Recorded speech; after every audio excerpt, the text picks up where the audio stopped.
자, 오늘 41장 마무리 지어야죠. 41장 46절부터 57절까지 46절에서 57절까지 유사란 권사님이 봉독해 주십니다. 요셉이 애굽 왕 바로 앞에 설 때에 30세라. 그가 바로 앞을 떠나 애굽 온 땅을 순찰하니 7해 풍년에 토지 소출이 심히 많은지라. 요셉이 애굽 땅에 있는 그 7년을 곡물을 거두어 각 성에 저장하되 각 성읍 주위에 밭에 곡물을 그 성읍 중에 쌓아둠에 쌓아둔 곡식이 바다 모래같이 심히 많아 세기를 그쳤으니 그 수가 한이 없음이었더라. 흉년이 들기 전에 요셉에게 두 아들이 나되 곧 온의 제사장 보디베라의 딸 아스낫이 그에게서 낳은지라. 요셉이 그의 장남의 이름을 므낫세라 하였으니 하나님이 내게 내 모든 고난과 내 아버지의 온 집 일을 잊어버리게 하셨다 하며 차남의 이름을 에브라임이라 하였으니 하나님이 나를 내가 수고한 땅에서 번성하게 하셨다 함이었더라. 애굽 땅에 7해 풍년이 그치고 요셉의 말과 같이 7해 흉년이 들기 시작하매 각국에는 기근이 있으나 애굽 온 땅에는 먹을 것이 있더니 애굽 온 땅이 굶주림에 백성이 바로에게 부르짖어 양식을 구하는지라. 바로가 애굽 모든 백성에게 이르되 요셉에게 가서 그가 너희에게 이르는 대로 하라 하니라. 온 지면에 기근이 있음에 요셉이 모든 창고를 열고 애굽 백성에게 팔매 애굽 땅에 기근이 심하며 각국 백성도 양식을 사려고 애굽으로 들어와 요셉에게 이르렀으니 기근이 온 세상에 심함이었더라. 아멘. 아멘. 자, 우리 1번 보겠습니다. 1번. 1번 아니지. 6번이지, 6번. 자, 6번 보겠습니다. 6번.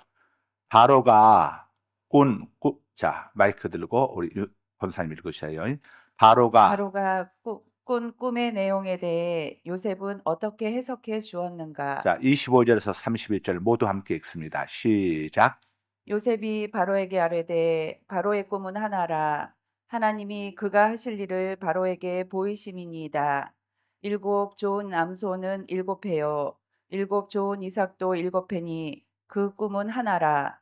그 후에 올라온 파리하고 흉한 7소는 7년이요 동풍에 말라 속이 빈 7 이삭도 7회 흉년이니 내가 바로에게 이르기를 하나님이 그가 하실 일을 바로에게 보이신다 함이 이것이라. 온 애굽 땅에 7해 큰 풍년이 있겠고 후에 7해 흉년이 들므로 애굽 땅에 있던 풍년을 다 잊어버리게 되고 이 땅이 그 기근으로 망하리니 후에 든 그 흉년이 너무 심함으로 이전 풍년을 이 땅에서 기억하지 못하게 되리이다. 아멘. 아멘. 자, 답 적습니다. 답 띄워주세요. 7년 풍년에 이어 7년 흉년이 있을 것이라고 해석해 주었다. 7년 풍년에 이어 7년 흉년이 있을 것이라고 해석해 주었다. 바로가 꾼 꿈의 내용에 대해서 요셉이 바로는 애굽 왕을 이야기합니다. 왕 앞에 나가서 왕이시여, 그것은 하늘의 하나님 여호와께서 앞으로 애굽 땅에 있을 일에 대해서 알려주신 겁니다.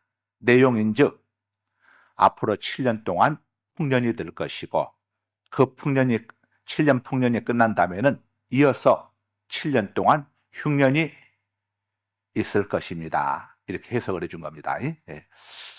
자, 요셉은 애굽 왕 바로가 꾼 두 가지 꿈이 결국은 한 가지 내용을 의미한다고 하면서, 한 가지 내용 뭐냐? 풍년과 흉년을 의미한다고 하면서 하나님께서 장차하실 일을 바로에게 먼저 알려주신 것이다. 이렇게 25절에서 말씀을 했죠. 자, 하나님께서 앞으로 되어질 일을 바로에게 알려주시면서 결국은 여기에는 다 어떤 의도가 있냐면은 하나님의 사람 요셉을 애굽의 총리로 세우시기 위해서, 그리고 하나님의 백성들을, 가나안 땅에 있는 하나님의 백성들을 애굽 땅으로 이주시키시기 위한 후속사적인 하나님의 섭리 계획이 여기에 담겨 있는 것이죠. 역사는 우리 인간의 생각대로 진행되는 게 아니고 하나님의 의도대로, 하나님의 뜻대로 역사가 진행됩니다. 그래서 역사를 영어로 히스토리, 히스 플러스 스토리, 그분의 이야기, 하나님의 이야기라 하는 의미죠. 자, 결국 이런 일은 하나님께서 미리 정하신 뜻대로 되어지기 때문에 바로는 하나님의 뜻을 받아들이고 순종해야만 했습니다. 하나님께서 이렇게 7년 흉년, 다음에 7년 흉년을 이렇게 예정하셨는데 이걸 바로가 본인이 왕이라고 해서 아이고 이거 합당치 않습니다. 이거 바꿀 수 있습니까? 바꿀 수 없죠. 우리는 하나님의 뜻을 아는 것이 항상 무엇보다도 넘버원입니다. 하나님의 뜻이 무엇인가? 그리고 하나님의 뜻을 기도함으로 또 하나님의 뜻을 분별력을 달라고 기도하고 그 다음에 하나님의 뜻대로 순종하는 것이 가장 지혜로운 것이죠.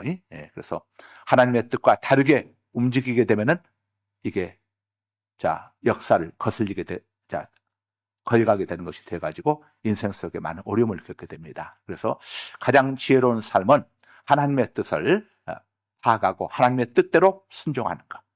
예수님이 겟세마네 동산에서 하나님의 뜻을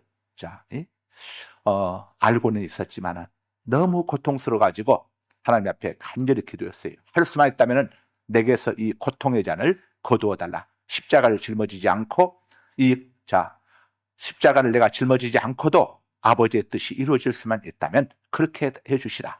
그러나 내가 십자가를 짊어져야만 아버지의 뜻이 이루어지게 된다면 그렇게 하시라. 그래서 결국은 예수님이 하나님의 뜻 앞에 굴복했죠. 예수님의 겟세마네 기도는 하나님의 뜻을 바꾸기 위한 기도가 아니라 하나님의 뜻 앞에 온전히 굴복할 수 있는 힘을 달라고. 여러분, 하나님 앞에 순종할 수 있는 것도 이거 아무나 못합니다. 믿음이 있어야 하고 순종할 수 있는 영적 능력이 있어야 순종할 수가 있는 거죠. 그래서 우리는 항상 하나님의 뜻이 어디에 있는가, 역사의 흐름 속에서 우리하고 다른 일들이 전개될 때에 하나님의 뜻이 어디에 있는가, 여기에 우리가 주목을 해야 합니다. 그 다음에 그 하나님의 뜻 앞에는 우리가 겸손히 순종하고 수용해야 하는 것이죠. 이 애굽왕 바로는 자기가 가장 최강대국 이집트 제국의 왕이었지만 내 위에 나보다 더 강한 왕이신 하나님의 통치가, 신이 계시다고 하는 것을 깨닫고 하나님 앞에 굴복할 수밖에 없었습니다. 신께서, 하나님께서 앞으로 7년 동안 흉년을 주시고 그 후에는 흉년을 주신다고 한다면은 신께서 하시는 일을 지혜롭게 대처나갈 수 있는 사람을 세워야겠구나 하는 생각을 애굽왕 바로가 하게 되었죠. 이 요셉은 감옥 속에 있다가 나왔지 않아요.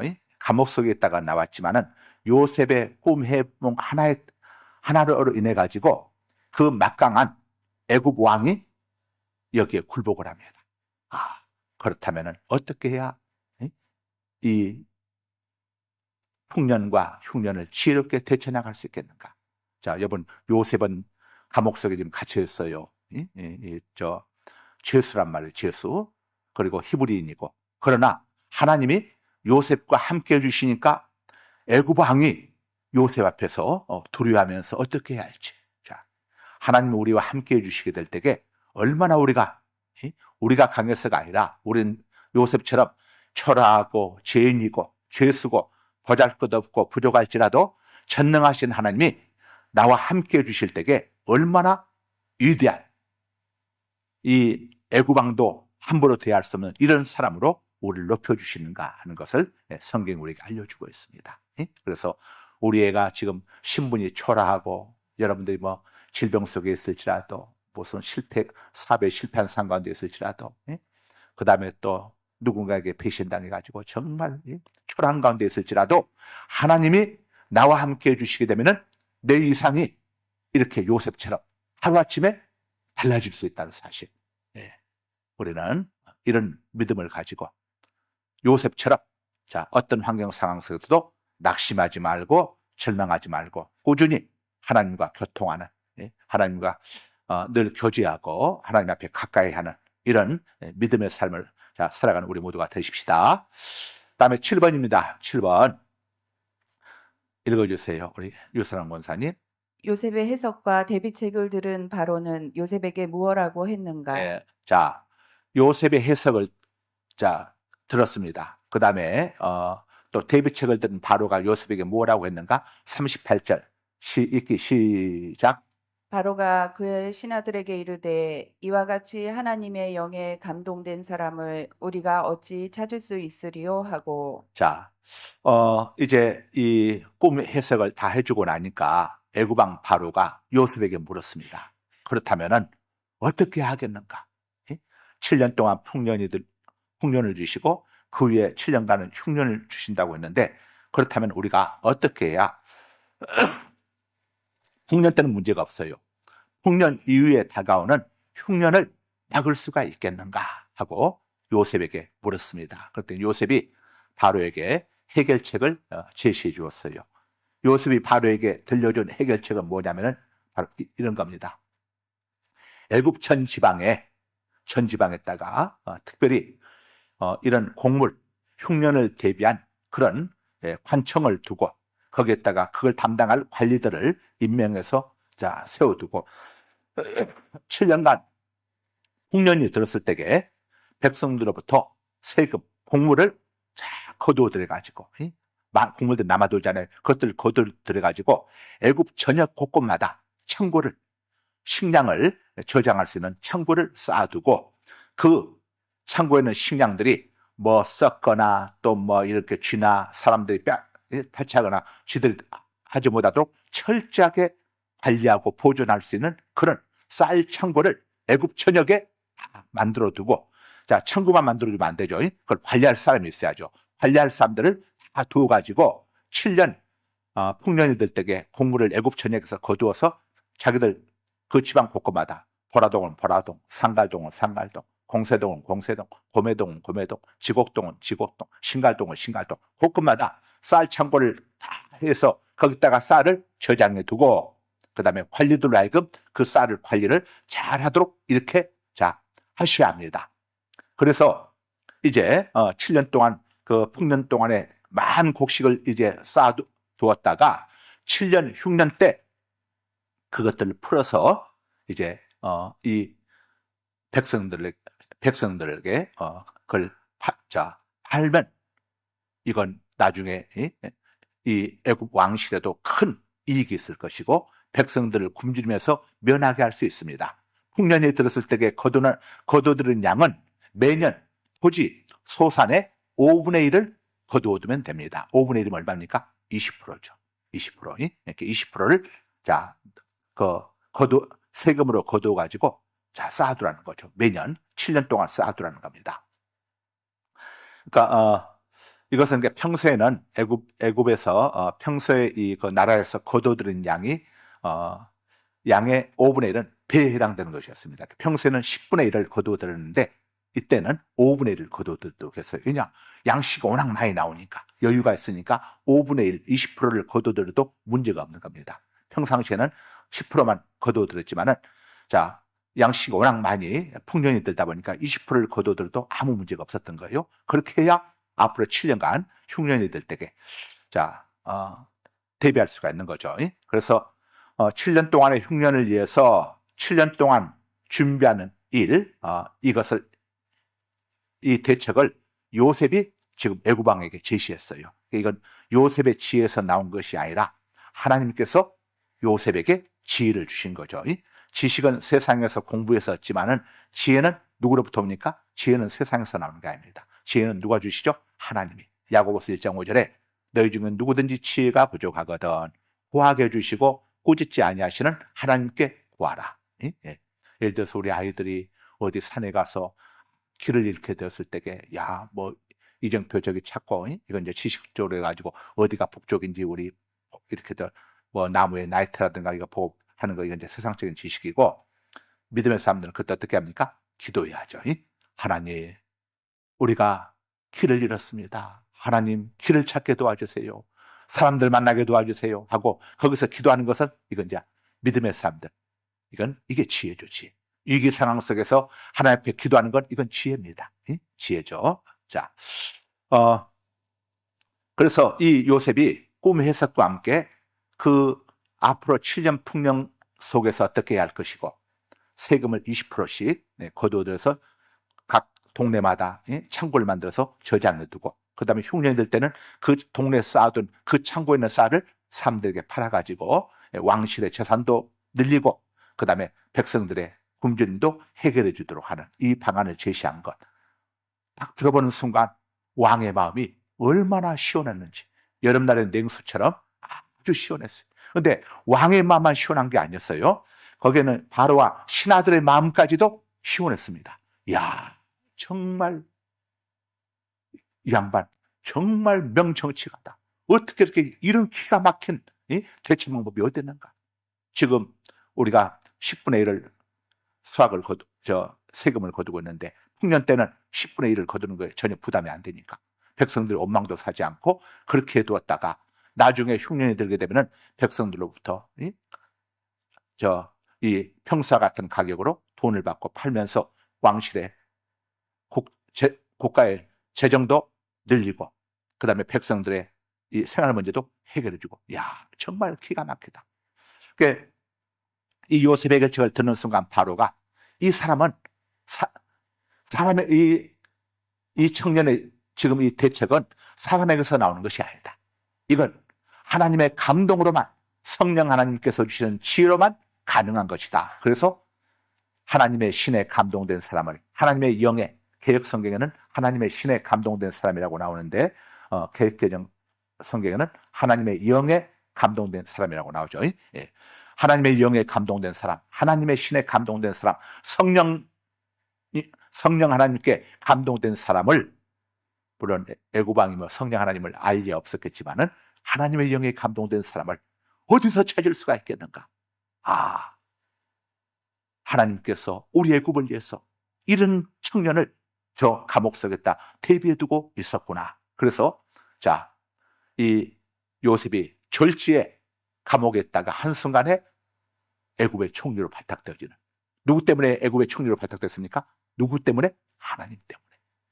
감옥에서 죄 쓰고 정말 형제들에게 버림받고 주인에게 배신당하고 인생 모든 것이 끝장난 것 같은 그런 상황 속에 있었던 이 요셉이 하나님의 은혜로 한순간에 종에서 총리로 인생 대반전이 이루어지게 된 겁니다. 여러분, 우리도 마찬가지입니다.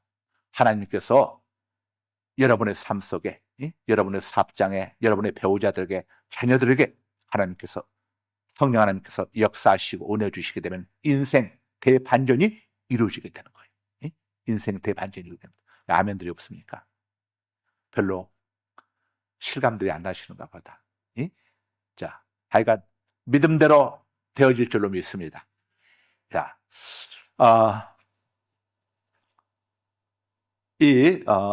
요셉은 결국 총리가 되었습니다. 종의 신분에서 왕 다음에 높은 위치까지 오르는 하나님의 축복을 받았어요. 그리고 요셉이 애굽 땅에서 총리로 몇 년을 있었냐면 80년을 있었습니다.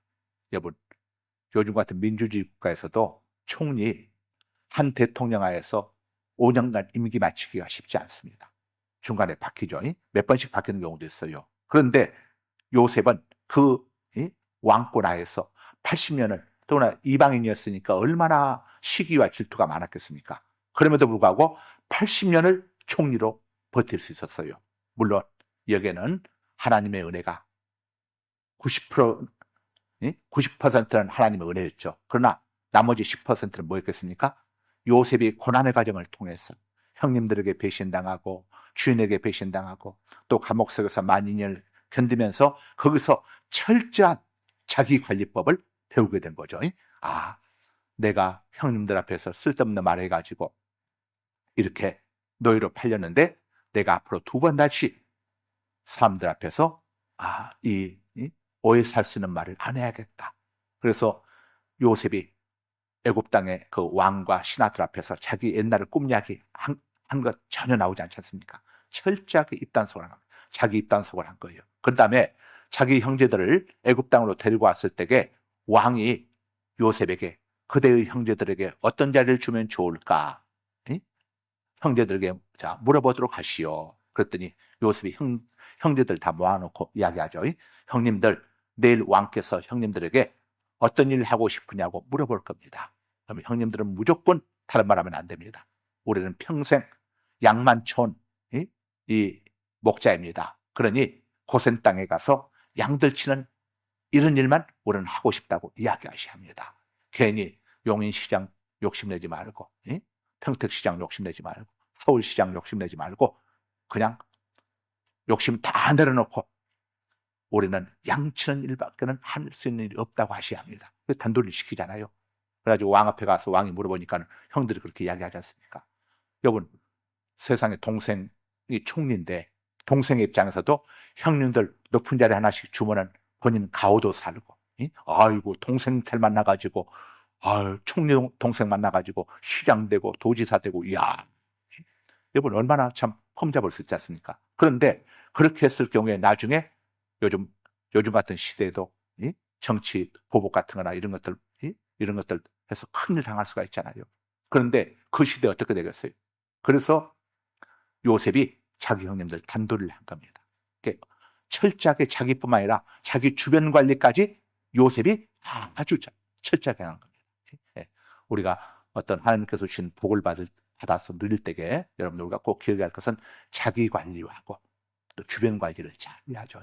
하나님께서 주시는 복 때문에 우리가 교만해지거나 거만해지거나 하나님께 대해서 멀어지거나 또 나태해지거나 신앙생활은 나태해지거나, 여러분 우리가 힘들고 어려울 때는 얼마나 하나님 앞에 눈물로 기도합니까? 하나님 살려만 주신다면요, 제가 이렇게 신앙생활 할 겁니다. 이렇게 섬길 겁니다. 여러분 힘들고 어려울 때들 또 여러분들 여성 동지들께서는 아이들 낳을 때에 하나님 우리 아이 몸 풀고 없이 다 온몸 건강하게만 태어나게 해주신다면 제가 평생 하나님 잘 섬길 겁니다. 이런 맹세들 다 많이 하잖아요. 또 하는데 막상 여러분들 어떻습니까?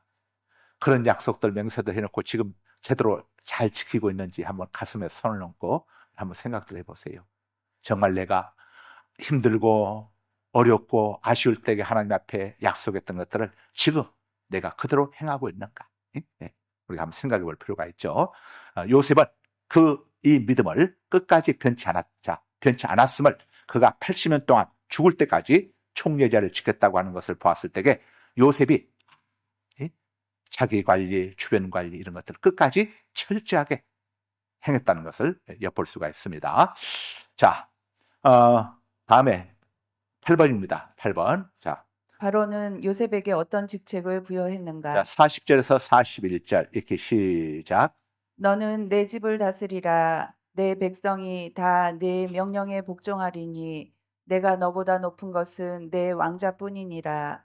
바로가 또 요셉에게 이르되 내가 너를 애굽 온 땅의 총리가 되게 하노라 하고. 예. 아멘. 자, 합적으세요. 애굽 온 땅의 총리. 애굽 온 땅을 다스리는 총리. 애굽 이 요셉 위에는 왕위는 없습니다. 1인 지하, 만인 지상에 있는 거죠. 오직 왕위에는 왕만 잘 섬기면 되는 겁니다. 모든 것들을 다 자유롭게 할 수 있어요. 영적으로도 동일하죠.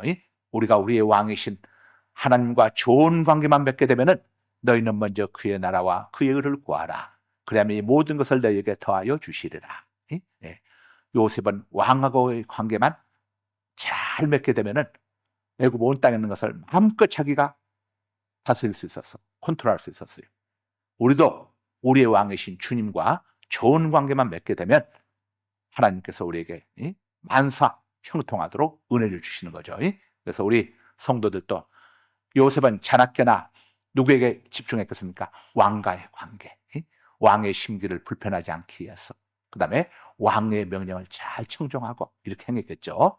우리도 마찬가지, 우리의 왕이신 우리 하나님께, 우리 주님께 우리가 주님의 뜻을 잘 살피고 주님이 원하시는 일들, 우리 하나님의 뜻은 데살로니가전서 5장 16절 18절 보게 되면은 항상 기뻐하라. 그랬으니까 우리는 항상 하나님 보시는 앞에서 즐겁게, 우리 자녀들이 아빠나 엄마 보면 항상 웃고 즐거워하고, 그래야 부모가 즐겁고 기쁘지. 애들이 부모 보면서 인상 쓰고 하면은 어떻습니까, 여러분? 예? 저놈 새끼는 뭐가 부족해서 저러나 그렇잖아요. 예?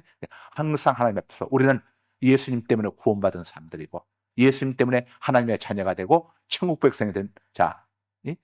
구원받은 하나님의 자녀고 천국 백성입니다.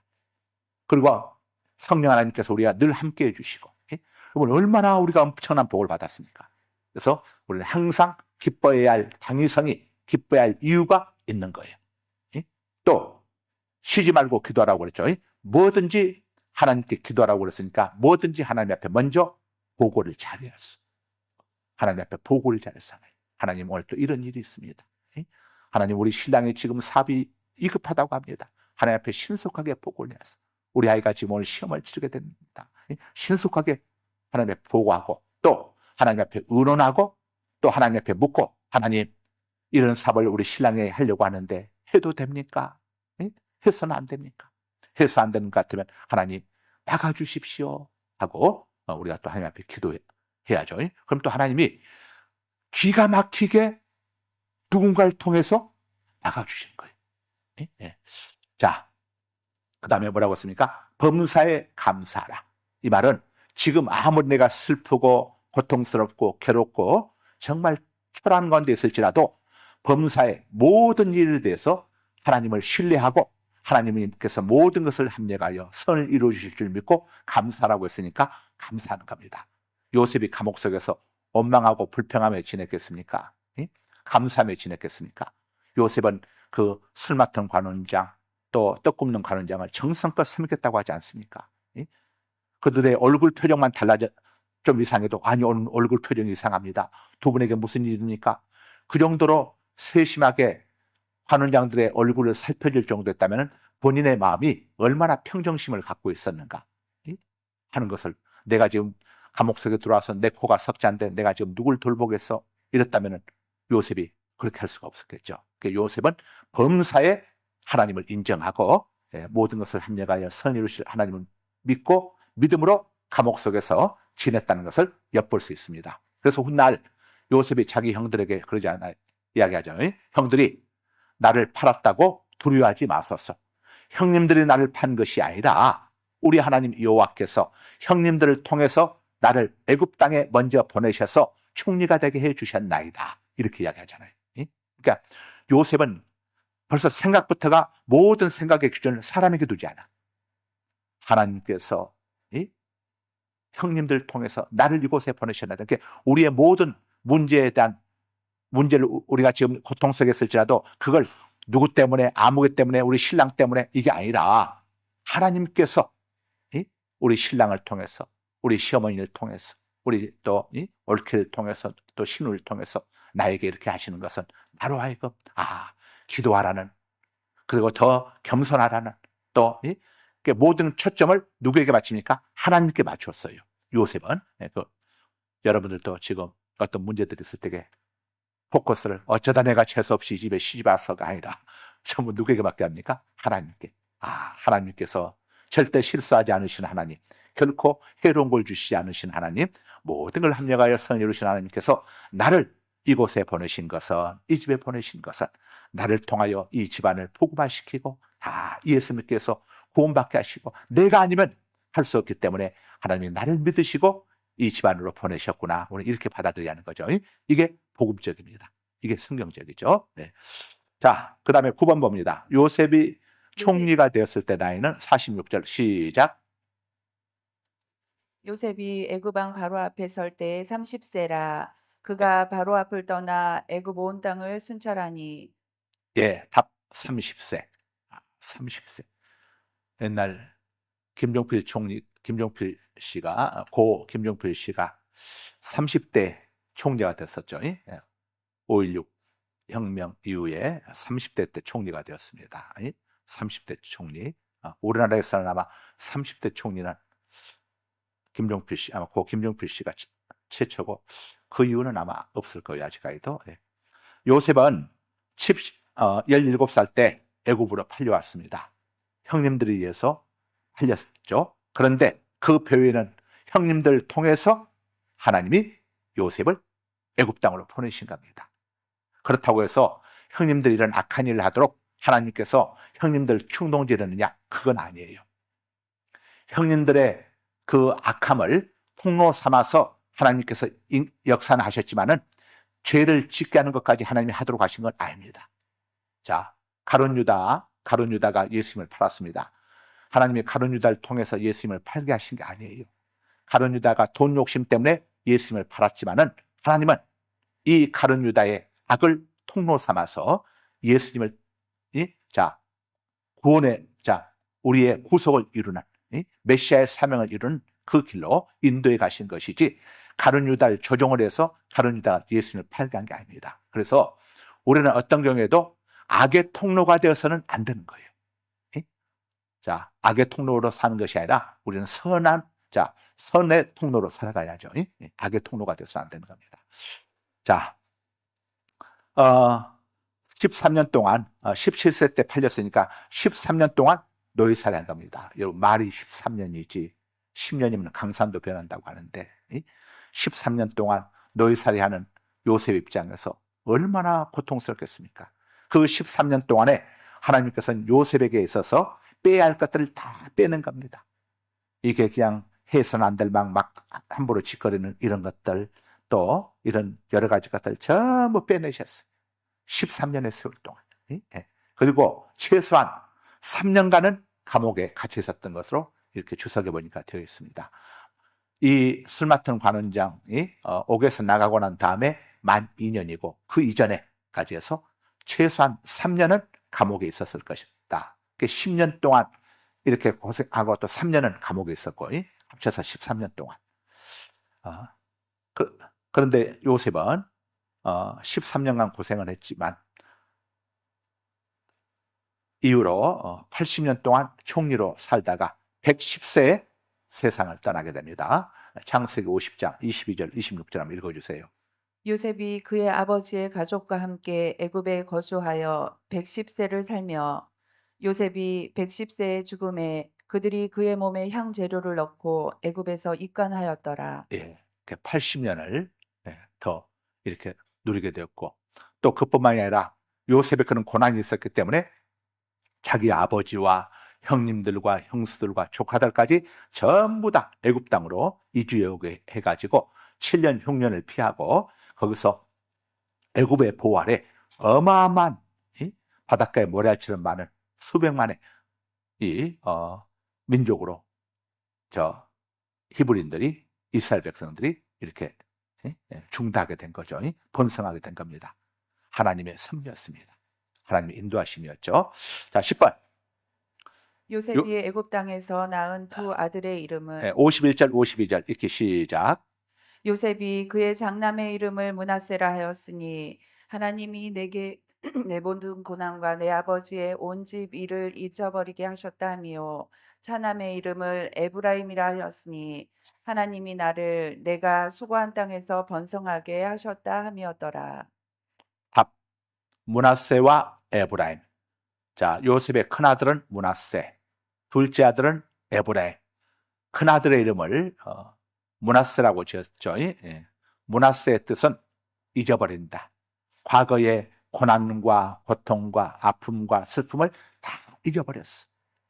자, 하나님께서 잊게 해주신 거예요. 여러분들 지금 힘들고 어려운 일이 있어도요, 하나님께서 은혜 주시고 복 주시면요, 다 잊어버립니다. 저희가 상갈동에 이제 저희 구본당에 있지 않습니까? 120평 상가 4층 전체 저희 이제 교회 소유인데, 거기 이제 다른 교회에다가 저희가 월세를 내줬는데, 거기서 금요기도 할 때 되면은 주민들이 시끄럽다고 파출소에 신고를 해가지고 파출소에서 경찰관들이 와가지고 아주 그것 때문에 금요일만 되면 스트레스를 많이 받았어요. 이런 송목사가 저질렀는데 맡기는 내가 막느라고 내가 힘들었어 늘. 그래서 하나님 앞에 주님 제발 좀 아무리 소리 지르고 기도해도 경찰들이 오지 않을 곳으로 좀 주님 가게 해주세요 했더니 참 하나님이 여기다가 이제 예배당을 이렇게 건축할 수 있도록 허락해 주셔서 예배당을 건축하고 이곳에 딱 오고 나니까 거기에서의 일이, 거기서 이제 몇 년간 있었단 말이에요. 거기에서 일이 전혀 생각이 나지 않아. 거기 지금 구본당이 있지만은 저 지금 안 가본 지 한참 됐습니다. 몇 년 된 것 같아. 안 가봐. 가보기도 싫어. 희한하대. 생각도 안 나, 생각. 응? 욥이 7 아들과 3 딸을 잃어버렸잖아요. 여러분, 자식을 잃게 되면 천붕이라고 합니다. 천붕. 하늘 천자, 무너질 붕자. 하늘이 무너진다고 그래요. 그런데 7 아들과 3 딸을 잃어버렸으니 얼마나 욥이 고통스럽겠습니까? 근데 하나님이 욥에게 너무 고통을 주다 보니까 잃어버린 7 아들과 3 딸을 기억할 자함이 없어. 하나님께서 욥에게 엄청난 고통을 주신 것도 그것도 은혜였습니다.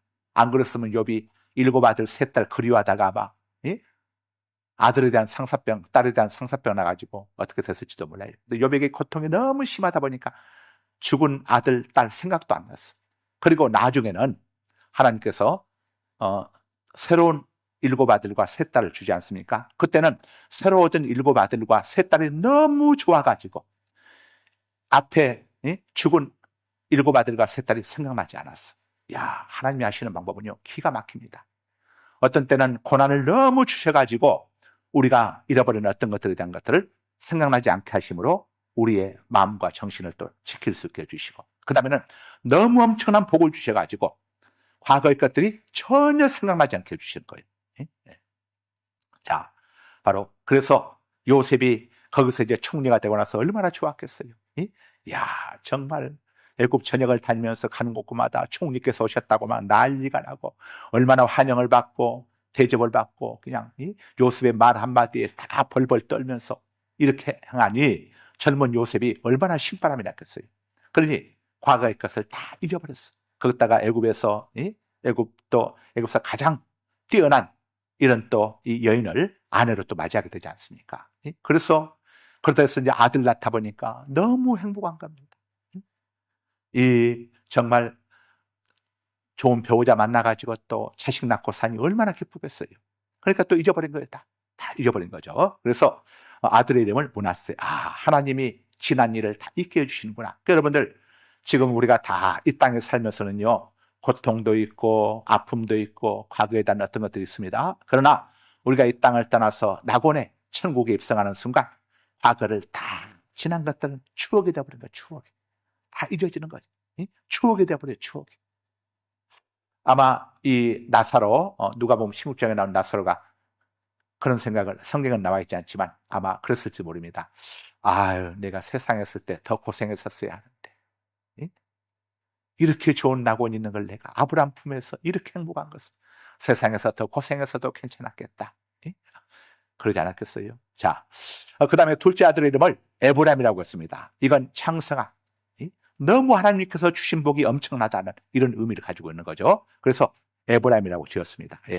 하나님께서는 우리에게 이렇게 과거의 것을 완전히 잊어지도록 엄청난 복으로 우리에게 주시는 겁니다. 물론 이 땅에서도 우리가 요셉처럼 욥처럼 또 잃어버린 것들에 대해서 하나님께서 배가의 복으로 우리에게 주시기도 하지만은 이 땅과는 비교할 수 없는 엄청난 상급과 축복이 낙원의 천국에서 우리를 기다리고 있다는 사실을 다 여러분 꼭 기억할 수 있기를 바랍니다. 거룩하신 아버지, 감사합니다. 오늘 또 창세기 41장을 또 마감하면서 저희들 창세기 41장을 통해서 주신 하나님의 은혜를 또 함께 나누게 하심을 감사합니다. 아버지 하나님, 정말 요셉은 형님들에게 배신당하고 형님들에 의해서 인신매매를 당하고 충성을 다했던 또 여주인에게 음해당해서 감옥 속에 들어왔고, 또 정성껏 돌보며 섬겨줬던 또 술 맡은 관원장이 한 번도 찾아오지 않는 이런 섭섭함을 경험했지만 그 모든 것들을 하나님께서 한순간에 다 잊게 해주시고 채워주시고 넘치게 해주심으로 요셉의 일생을 복되고 행복하게 해주셨음을 성경 우리에게 전해주고 있습니다.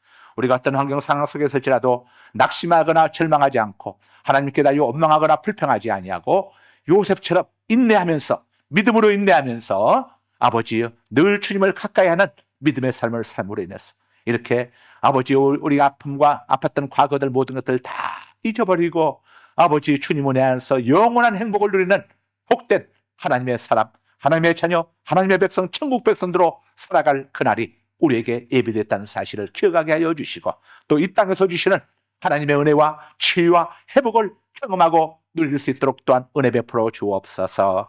예수님 이름으로 기도드리옵나이다. 아멘.